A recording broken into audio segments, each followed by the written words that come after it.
오늘 본문은 11장인데 사실 이 말씀은 느헤미야 7장의 말씀과 내용적으로 연결이 된다라고 그렇게 볼 수 있습니다.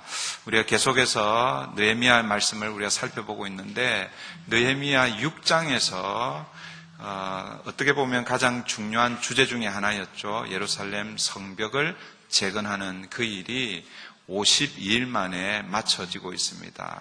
그러니까 느헤미야 6장에서 예루살렘 성벽 재건이 다 끝났습니다.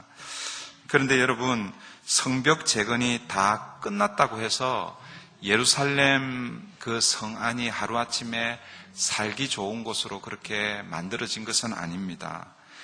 그 말은 이 성벽만 재건되었다고 해서 이제 누구나 그 성안에 들어가서 그렇게 살 수 있는 그런 의미가 아닙니다. 왜냐하면 성벽은 재건되었지만 여전히 뭐예요?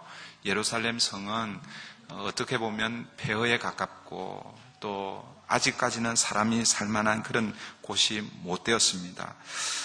느헤미야 1장 3절에서 이 예루살렘 성이 어떤 형편에 있는지 우리에게 먼저 처음에 정보를 알려주고 있죠.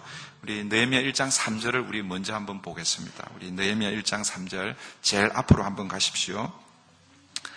느헤미야 1장 3절 다 같이 한번 읽겠습니다. 시작. 그들이 내게 이르되 사로잡힘을 면하고 남아있는 자들이 그 지방 거기에서 큰 환난을 당하고 능욕을 받으며 예루살렘 성은 허물어지고 성문들은 불탔다 하는지라. 여러분, 이 말씀을 통해서 알 수 있는 것은 예루살렘 성이 안전하지 못하고 그래서 사람들이 살만한 곳이 아직 못 되었다라는 것을 알 수 있습니다. 그래서 6장에 와서 52일 만에 성벽이 재건되었지만 그러나 성벽이 재건되었다고 해서 52일 만에 하루아침에 예루살렘 성이 살기 좋은 곳으로 그렇게 바뀌는 것이 아니라는 거예요. 여전히 뭐예요? 예루살렘 성은 살기가 척박한 땅이었습니다. 그래서 이 7장에 가면 성벽이 재건되고 나서 7장에 가면 제일 먼저 이 느헤미야가 하는 일이 있습니다. 그게 뭔가 우리 7장으로 가볼게요. 7장으로 갑니다. 2장, 3장, 4장, 5장, 6장은 예루살렘 성벽 재건하는 그런 내용들이 쭉 소개가 되고 있고 6장에서 성벽 재건이 끝나고 그 다음에 이제 7장에 이제 오죠. 7장 1절, 2절 우리 같이 한번 읽어볼게요. 다 같이 읽습니다. 시작.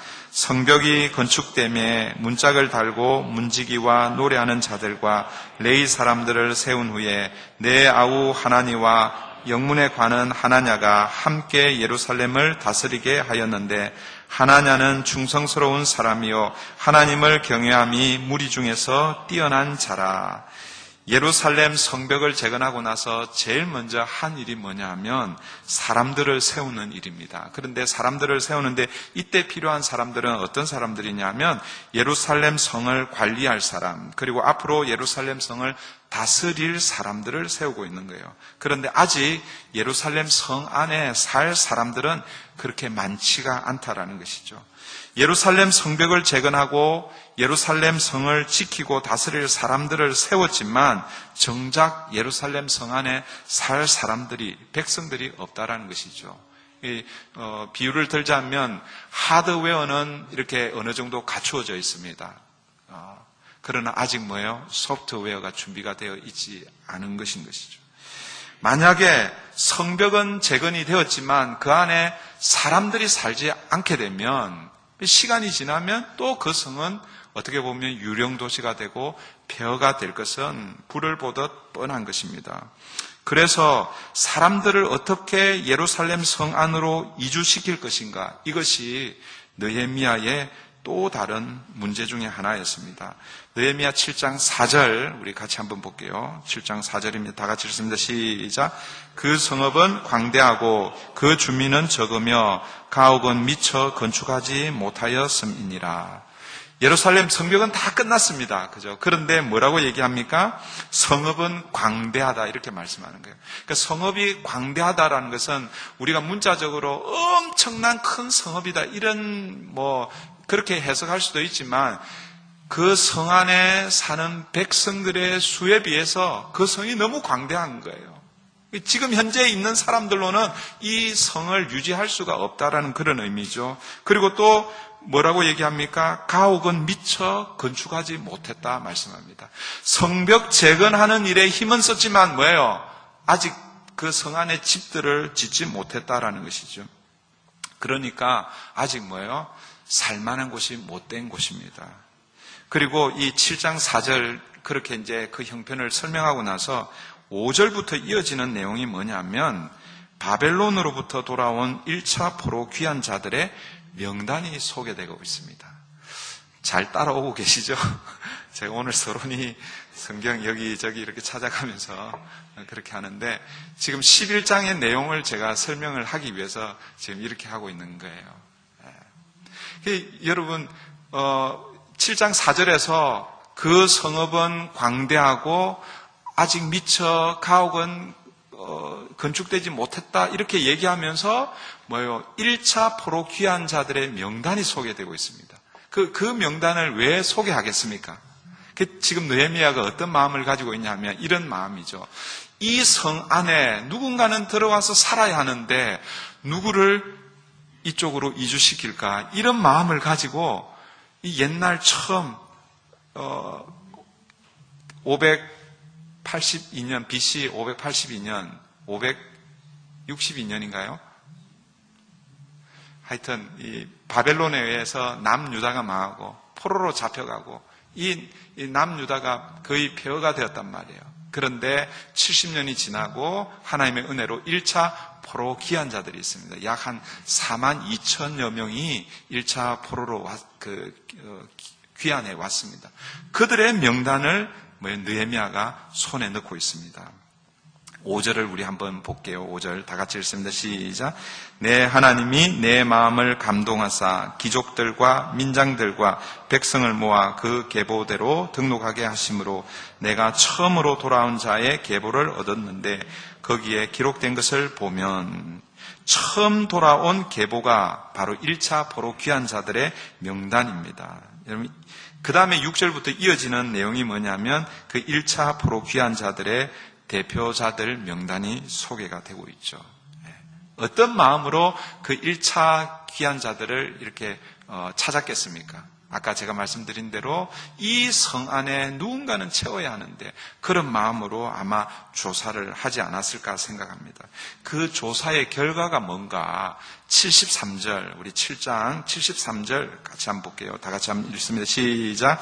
이와 같이 제사장들과 레위 사람들과 문지기들과 노래하는 자들과 백성 몇 명과 느디님 사람들과 온 이스라엘 자손이 다 자기들의 성읍에 거주하였느니라.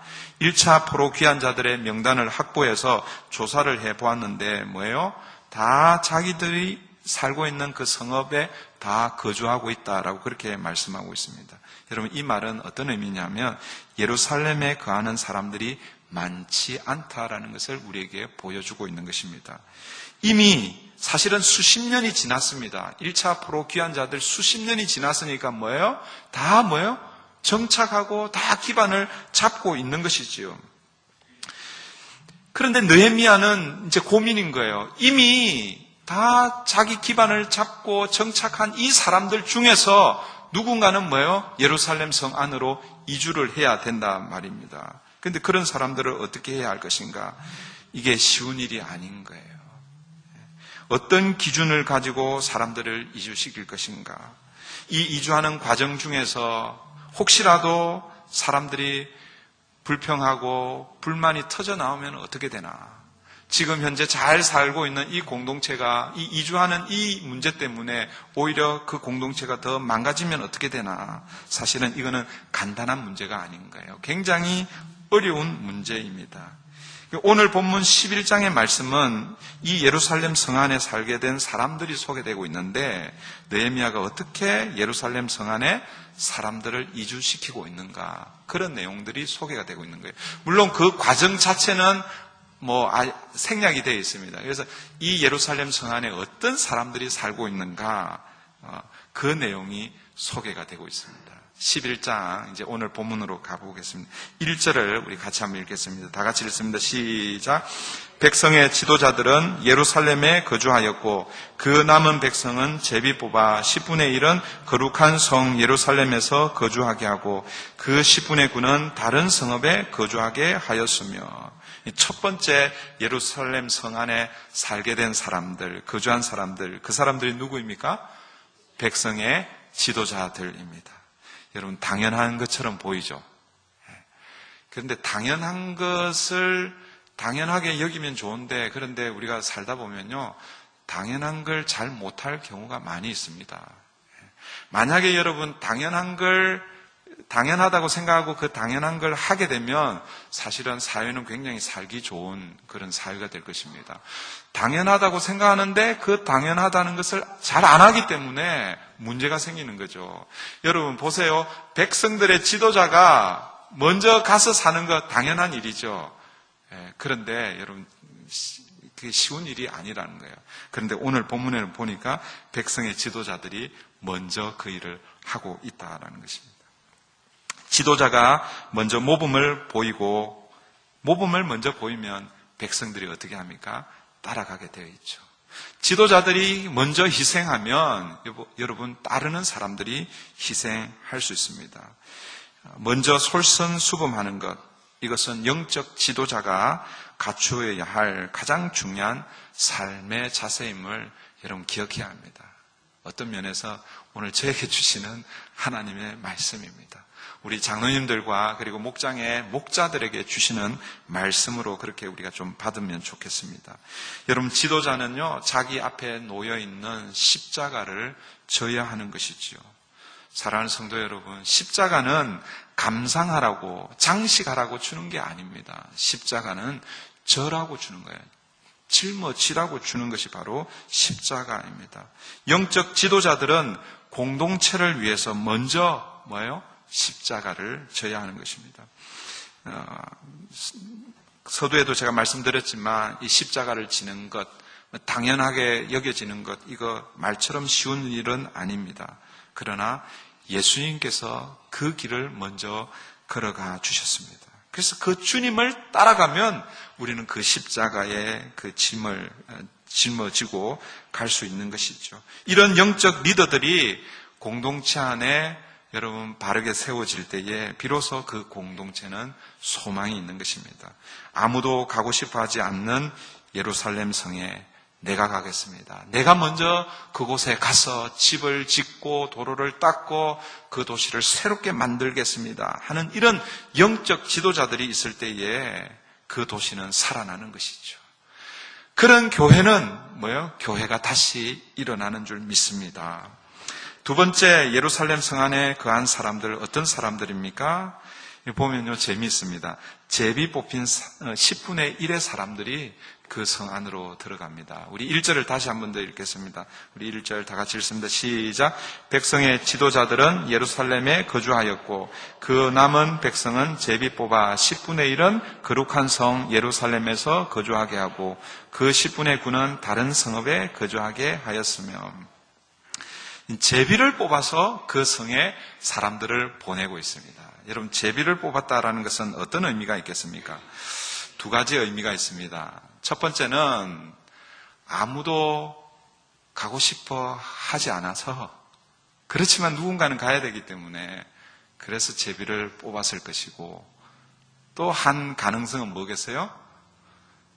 너무나 신청하는 사람들이 너무나 많아가지고 그래서 어쩔 수 없이 제비를 뽑았을 경우, 이 둘 중에 어떤 경우일까? 성경은 우리에게 뭐라고 답은 주고 있지는 않지만 제가 나중에 결론적으로 그냥 한번 제 생각을 한번 나누겠습니다. 어쨌든 여러분, 제비를 뽑아서 10분의 1의 사람들을 그쪽으로 이주시키고 있습니다. 성경에 보면 제비 뽑기가 들어 나오죠. 구약에도 나오고 신약에도 나옵니다. 잘 아는 여호수아와 함께 이스라엘 백성들이 뭐예요? 요단강을 건너고 가나안 땅을 정복하잖아요. 가나안 땅을 다 정복했습니다. 물론 그 땅을 나눌 때는 아직 몇 지역은 완전히 정복되지는 않았지만, 그러나 그 땅을 제비를 뽑아서 각 지파에게 나누어주는 모습을 볼 수 있습니다.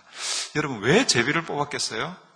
땅이 다 똑같은 땅이 아니죠, 그죠? 우리가 사는 이 LA 동부 지역도 어느 지역은 좀 살기 다 비슷한가요? 그런데 우리 한인들을 중심으로 하면 한인 마켓이 있고 한인들이 많이 모여 있는 그곳이 조금 사는 게 좀 편리하고, 우리 교회가 있는 이 코비나 혹은 웨스코비나 이런 지역은 한인 식당도 별로 없고 좀 그런 지역입니다. 여러분, 이 팔레스타인 이 지역도요, 여호수아와 이스라엘 백성들이 점령을 했지만 각 지파 만약에 땅이 다 똑같으면 똑같이 나누어서 그냥 이렇게 순서대로 이렇게 주면 되는데, 그런데 어떤 지역은 보면 비옥하고 어떤 지역은 사막이고 광야고 또 어떤 지역은 산간 지역이고 다 지역이 다 틀리단 말이에요. 그 어떤 사람들이 어떤 마음이 있겠습니까? 여러분들 같았으면 어떻게 하고 싶어요? 좋은 지역 내가 먼저 차지하고 싶잖아요. 그런 게 우리의 마음이죠. 그러니까 그런 것 때문에 그랬는지 모르겠어요. 그래서 여호수아가 제비를 뽑아서 땅을 나누어 주고 있습니다. 여러분, 사사시대가 지나고 여러분 이스라엘 백성들이 왕을 요구하잖아요. 그죠? 왕을 세울 때도 하나님은 사울을 선택하셨지만 그러나 그 선택하는 과정을 보시면 제비를 뽑습니다. 12지파 중에 한 지파가 제비에 뽑히고 또 그 지파 중에 가문이 뽑히고 그 가문에서 한 집안이 뽑히고 그 집안에서 한 사람이 선택이 되는 거예요. 그게 사울이 뽑히게 되는 것이죠. 여러분, 신약에도 보면 예수님의 제자였던 가룟 유다가 예수님을 배신하고 예수님의 제자 그룹에서 떨어져 나가잖아요. 그죠? 근데 사도행전 1장에 가면 그 가룟 유다를 대신할 새로운 제자를 세웁니다. 그때도 기도하면서 두 사람을 후보로 올려놓고 마지막에 뭐 합니까? 제비로 그렇게 사람을 뽑고 있습니다. 여러분, 한국에서도 어떤 교단에서 하도 총회장 선거가 혼탁해지니까 총회장 선거를요 제비를 뽑아서 그 총회장을 뽑는 그런 교단이 있습니다. 그렇다고 해서 그냥 아무렇게나 하는 건 아니죠. 그 후보자를 이렇게 이제 해놓고 그 후보자를 놓고 보통은 투표를 하는데 그렇게 하지 않고 제비를 뽑는 거예요. 그런데 여러분, 그렇게 해서 제비를 뽑았는데 그래도 문제가 있어요. 제비를 뽑고 이렇게 해서 뽑으면 괜찮을 줄 알았는데 또 문제가 있는 거예요. 그러니까 이게 가만히 보면 제도가 문제가 아니라 뭐가 문제겠어요? 누가 문제겠어요? 사람이 문제예요. 어떻게 그렇게 잘 아세요? 사람이 문제예요. 여러분, 아무리 제도가 좋아도 사람을 잘못 세우면 여러분 그거는 어려워지는 거죠. 공동체 안에 누군가를 좋은 제도 혹은 좋은 어떤 그 시스템을 가지고 뽑았는데 잘못된 사람이 뽑히게 되면 그 공동체는 어렵게 되는 것이죠. 그러나 제도도 허술하고 한데 바른 사람, 하나님이 원하는 사람이 세워지면 뭐예요? 그 제도하고는 상관없이 그 공동체는 바르게 서갈 줄 믿습니다. 여러분, 우리 교회도 여러분 아무리 좋은 어떤 무슨 이런 거 해가지고 해도 하나님이 원하는 사람이 세워지지 않으면 힘든 거예요. 그래서 우리 함께 기도하고 이제 우리 교회는 앞으로 또 일꾼자들을 세워야 됩니다. 장로님들도 세워야 되고 제비 뽑기로 해요. 또 권사님들도 세워야 되고 또 목장이 또 확장되면 목장에 목자도 세워야 되고 사람들을 세워야 되는데 여러분들이 기도를 많이 해 주셔야 됩니다. 오늘 본문에서 여러분 제비를 뽑아서 사람들 10분의 1을 이 예루살렘 성 안으로 보내고 있습니다. 여러분, 만약 제비 뽑힌 이 사람들이 만약에 이런 생각을 했다면 어떤 일이 일어났을까? 이 설교 시간에 이런 말씀을 드려서 죄송한데, 재수가 없어가지고 내가 뽑혔네? 우리 가정이 뽑혔네? 이 터전을 두고 어떻게 내가 저기를 가지? 이런 생각을 가지고 사람들이 만약 간다면 여러분 예루살렘 성이 제대로 회복되겠습니까? 어려운 것이지요. 제비로 뽑았다 이 말은 어떤 의미가 있습니까? 제비는 자기가 뽑았을 수 있습니다. 혹은 다른 사람들이 이렇게 대표가 이렇게 뽑을 수 있습니다. 그러나 제비로 뽑았다라는 것은 어떤 의미가 있냐면 하나님이 선택하셨다라는 이런 의미가 있다는 것을 여러분 기억하셔야 됩니다. 하나님의 선택을 받았다. 여러분, 교회도 마찬가지죠. 사실은 사회생활도 마찬가지일 것입니다. 내가 자원해서 원하는 일이 있지만 또 어떤 경우에는 내가 원하지 않는 일이 있을 수 있습니다. 그러나 내가 원하지 않는 일이라 할지라도 내가 선택이 되거나 내가 해야 하면 어떻게 해야 되는 거예요? 그걸 해야 되는 거예요. 그런데 그 일을 할 때에 여러분 불평이나 혹은 좀 싫은 그런 마음으로 하기보다는 여러분 만약에 그렇게 선택을 받았다면 여러분 순응하는 자세로 순종적으로 하는 것이 여러분 필요합니다. 여러분 교회에서 어떤 일을 놓고 어떤 결정을 만약에 한다고 하십시다. 회의를 하고 이렇게 하면 이런 얘기 저런 얘기 또 이런 의견 저런 의견 이런 거 있을 수 있잖아요. 그죠? 회의하는 과정에서는 그런 일들이 있을 수 있습니다. 그러나 이제 마지막 최종적으로 결정이 딱 되어지면 어떻게 합니까? 그 방향이 딱 정해지고 결정이 되어지면 설령 내가 다른 의견을 내었다 할지라도 혹은 나하고는 생각이 좀 달라도 교회 전체 공동체가 그렇게 결정했다면 뭐예요? 따라가는 것이 뭐예요? 공동체를 돕는 것이죠. 근데 만약에 내 의견대로 내가 원하는 대로 그렇게 되지 않았다고 해서 거기에 뭐예요? 반대 입장에 서거나 그렇게 하면 공동체가 어려워지는 거죠. 공동체만 어려워지는 것이 아니라 여러분 죄송한 얘기지만 개인도 어려워집니다. 그것 때문에 뭐예요? 교회가 문제가 생기는 경우가 많이 있죠. 오늘 본문에서 이 사람들은 자원하지는 않았지만 모르겠어요. 자원했을 수도 있습니다. 두 가지 가능성이 있다고 그랬으니까. 어쨌든 제비로 인해서 뽑혔습니다. 그래서 이 사람들이 순응하고 순종하고 있는 것입니다. 여러분 우리 3D 직업 그런 얘기 가끔씩 하잖아요. 그죠? dirty, 그 다음에 dangerous, difficult, 더럽고 또 위험하고 어려운 이런 것들. 여러분 목구멍이 포도청인 사람들은 이런 거 가리지 않습니다. 그러나 어느 정도 자리가 잡혀있고 이렇게 하면 뭐예요? 할 수 있으면 이런 일들 기피하는 거죠. 그런 일 안 하고 싶어 하죠. 그러나 여러분 내가 안 하고 싶다고 해서 그 일이 필요 없는 게 아니잖아요. 누군가는 그 일을 해야 하는 것입니다. 제가 한국에서 대학을 다닐 때 저는 대학을 졸업하고 또 신학대학원도 졸업하고 교회 사역하고 제가 2007년도에 이제 유학으로 미국을 왔는데 제가 학부 시절 대학을 다닐 때에 학교가요 노조가 파업을 한 적이 있습니다. 한 2주일 정도 했던 것 같아요. 1차 파업은 행정 직원들이 파업을 해버리는 거예요. 행정이 마비가 돼요. 근데 학생 입장에서 행정이 마비되는 게 이게 별 어려움이 없었어요. 교수들은 다 수업을 하니까. 예를 들어서 제가 학생 재학 증명서 이런 증명서를 떼기 위해서는 그게 이제 불편할 수가 있지만 그러나 생활하는 데는 불편함이 없었어요. 근데 일주일 좀 지나니까 이게 파업이 해결이 안 되니까 누가 파업에 동참했냐면요. 학교에 청소하고 하시는 이런 분들까지도 다 파업에 동참해버리는 거예요. 화장실 청소하시고 여기저기 이렇게 하시는 분들 있잖아요.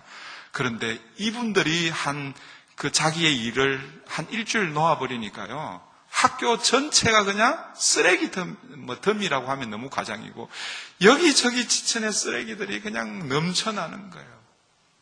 아무도 안 치워요.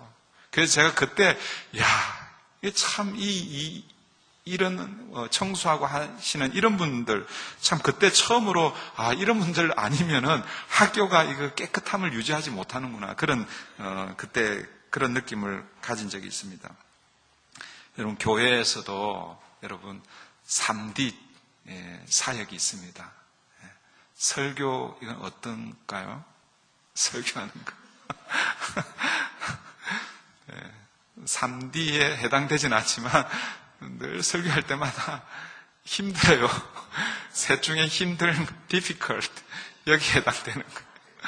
누군가 대신해서 해주면 참 좋겠다는 생각이 드는데 저는 이 일을 위해서 있기 때문에 제가 그거 외면하면 안 되는 거죠. 여러분, 교회 안에서도 좀 힘들고 어렵고 또 지저분하고 내가 원하지 않는 이런 일들이 있을 수 있습니다. 그런데 여러분, 이런 분들이 많으면 많을수록 그 교회는 좋은 교회이고 좋은 공동체인 줄 여러분 기억하시길 바랍니다. 혹시 여러분들이 그런 일을 하게 될 때에, 혹시 부엌에서 설거지를 하게 될 때에 보시고 다른 집사님 놀고 있는 거 보시면서 혹시라도 그런 마음, 물론 우리 교회는 목장별로 다 하기 때문에 그렇게 하지는 않습니다만은 여러분 오히려 그 일을 하는 것을 여러분 기쁨으로 여기시고 감사로 여기십시오. 이게 하나님의 복입니다. 여러분, 저는 그런 사람들을 하나님께서 반드시 기억하시고 현세에 하나님의 복이 아니면 내세에서도 하나님께서 복으로 함께 해주실 줄 믿습니다. 여러분, 마지막으로 세 번째, 어떤 사람들이 이 성 안에 거주하게 되었는가? 2절 우리 같이 한번 읽어볼까요? 2절입니다. 다 같이 읽습니다. 시작. 예루살렘에 거주하기를 자원하는 모든 자를 위하여 백성들이 복을 빌었느니라. 여러분, 어떤 사람들이 또 거주하게 되었습니까? 예루살렘에 거주하기를 자원하는 사람들. 아까 제가 말씀을 드렸는데 이 제비를 뽑았을 때에 원하는 사람들이 많았기 때문에 제비를 뽑았는지 혹은 원하는 사람들이 없었기 때문에 제비를 뽑았는지 잘 몰라요. 그런데 그 중에 어떤 사람이 있었습니까? 자원하는 사람들이 있었습니다. 제비 뽑히기를 그렇게 간절히 원한 사람들이 있었다는 거죠. 그런데 제비에 딱 안 뽑히니까 어떻게 합니까? 그런 사람들 중에서 저도 가겠습니다. 이런 사람들이 나타나는 거예요. 여러분, 교회에 혹은 어떤 공동체에 이런 사람들이 여러분 생겨나면 여러분 그 공동체가 얼마나 큰 복인지 모릅니다. 여러분, 어떤 사람은 가고 싶지 않은 사람 있었을 것입니다. 그런데 여러분, 나는 그곳에 가서 새롭게 내가 이 공동체를 위해서 수고하고 헌신하겠습니다. 그런 사람들이 있었다라는 것입니다. 자원하는 사람들을 보고 주변에 있는 사람들이 얼마나 기뻐했겠습니까? 그래서 가지 않는 남아있는 10분의 9 이런 사람들이 그들을 위해서 어떻게 하고 있습니까? 다시 2절 보십시오. 다시 한 번 더 2절 읽습니다. 시작. 예루살렘에 거주하기를 자원하는 모든 자라여 백성들이 복을 빌었느니라. 백성들이 복을 빌고 있습니다. 저는 이 복을 빌었을 때에 아마 진심으로 전심으로 축복하고 그렇게 했을 것입니다. 그렇게 저는 믿습니다. 여러분, 교회가 이렇게 해야 되는 거예요. 누군가가 앞장서는 사람이 있습니다. 혹은 또 뒷짐지는 사람도 있을 수 있겠죠. 그런데 그 뒷짐지고 그냥 있으면 안 되는 거죠. 여러분, 기도로, 여러분, 격려로 함께 뭐예요? 힘을 쏟아야 되는 것이죠. 잘한다고 칭찬해야 되고, 여러분, 축복을 함께 빌어줘야 하는 것입니다. 여러분, 이런 사람들이 참 귀한 사람들이죠. 어떻게 보면 자기의 안전, 자기의 이익을 다 뒤로하고 그 험지로 가는 것 아니겠습니까? 그런데 여러분, 저는 개인적으로 그런 사람들이 가장 큰 기쁨을 누리는 사람들이라고 생각합니다. 사랑하는 성도 여러분, 자원하는 마음으로 여러분에게 주어져 있는 일들을 감당하시기를 바랍니다. 제가 목사기 때문에 이 일, 꼭 교회 일을 하라, 그렇게 하라는 게 아닙니다. 여러분의 가정에서, 직장에서, 여러분들이 오너면 온으로, 혹은 또 여러분 종업원이면 종업원으로, 여러분 자원하는 마음으로, 기쁨으로, 감사함으로 여러분 그 일들을 감당하시길 바랍니다. 베드로전서 5장 2절 이렇게 말씀하고 있습니다. 너희 중에 있는 하나님의 양무리를 치되 억지로 하지 말고 하나님의 뜻을 따라 자원함으로 하며 더러운 이덕을 위하여 하지 말고 기꺼이 하며 기쁨으로 하라라고 그렇게 말씀하고 있습니다. 여러분, 이 말씀은 1차적으로 저와 같은 이 목회자 혹은 또 교회의 장로님들, 또 오늘 우리 교회로 하면 목장의 목자들에게 해당되는 말씀일 수도 있습니다. 그러나 여러분, 이것이 꼭 이런 사람들에게만 해당되는 것이 아닙니다. 여러분 매사에 여러분에게 주어져 있는 여러분이 해야 하는 그 일을 여러분이 기쁨으로 자원하는 마음으로 그렇게 하십시오. 여러분 그렇게 해야 일의 능률도 오르고 또 기쁨도 있는 거예요. 그렇게 하다 보면 열매도 여러분 보게 될 줄 믿습니다. 말씀을 이제 맺습니다. 느헤미야 11장에는 이렇게 예루살렘 성 안에 살게 된 사람들이 소개되고 있습니다. 3절 이하부터는 이 예루살렘 성 안에 살게 된 사람들의 명단이 소개되고 있습니다. 이름을 기록하고 있습니다. 이 이름을 기록했다는 것은 누가 기록한 거예요? 느헤미야가 기록한 게 아니라 하나님이 기록한 거예요. 하나님. 성경은 모든 하나님의 감동으로 된 거잖아요. 그러니까 하나님이 여러분 이 일에 동참한 사람들의 이름을 기록하고 있습니다. 사랑하는 성도 여러분, 여러분의 이름이 하나님이 기억하는 이름 되기를 바랍니다. 그 이름들이요, 3절부터 9절까지는 지도자들의 대표자들이 이름이 기록되어 있고 10절부터 14절까지는 레위 자손의 이름들이 기록되어 있고 그리고 19절부터 24절까지는 성문지기의 이름이 기록되어 있습니다. 이 19절, 24절까지는요, 성 안에 사는 사람들의 이름입니다. 그런데 여러분 25절부터 36절까지는 성 밖에 살게 된 사람들의 이름도 함께 기록하고 있습니다. 그래서 제가 성 밖에 사는 사람들은 이 성 안의 사람들이 받는 이 복을 제외되는가 이게 아니라는 것을 제가 알게 됐어요. 그러니까 이 성 밖에 있는 사람들도 어떤 마음으로 있었습니까? 그 성 안에 들어가서 살고 싶어하는 사람들이라는 것이죠. 그러니까 나도 성 안에 들어가겠습니다. 다 같이 이렇게 자원하니까 어떻게 됩니까? 제비를 뽑을 수밖에 없었던 것이죠. 여러분 우리 10장 39절 말씀 우리 같이 한번 볼게요. 39절 우리 지난주에 이 말씀을 우리가 살펴보았잖아요.